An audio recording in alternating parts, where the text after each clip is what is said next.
After recovering from COVID, I lost my sense of taste and smell for weeks. And in this video, I'm going to share with you how you can do the orange trick without using fire or a gas stove. If you're interested, stay tuned. If you have an electric stove, it's going to work best with cast iron. So find a cast iron pan or a wok or even a griddle to do this on.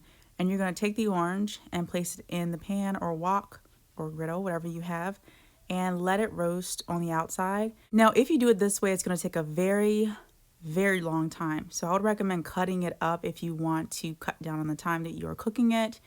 But the only downside to that is that you're going to be consuming some of the blackened orange. And I personally believe that this is one of the reasons why it worked out for me, because I was actually eating some of the bitter parts too, which stimulated my senses even more. So it was a combination of very bitter, sweet, tangy, all at once. So anyway, I am letting this cook on high heat. It's super smoky, as you can see, and I'm leaving it alone so it can actually char. And I'm just going to flip it over once to let some of the oils come out on the skin, and then flip it back over.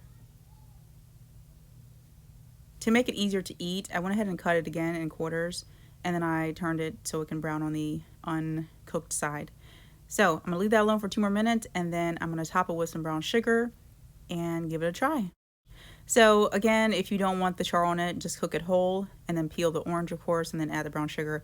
But for some reason, this worked out for me, just having that little bit of char. Does it taste really good? Nope, it doesn't.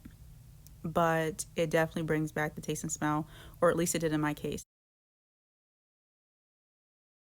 And we're going to go ahead and add some brown sugar on top, just a little bit. And this is how it looks when it's all done. That is how I got my smell and taste back, guys. I went from not smelling anything for 3 whole weeks, 3 weeks of eating different foods that taste like nothing. So I was basically a texture eater for almost a month. And this brought it back to 90%. If you decide to do this at home, do it at your own risk. This video is not to replace medical advice. All right, guys, if you liked the video, give it a thumbs up, share, and consider subscribing to my tutorial channel. Until next time, bye-bye.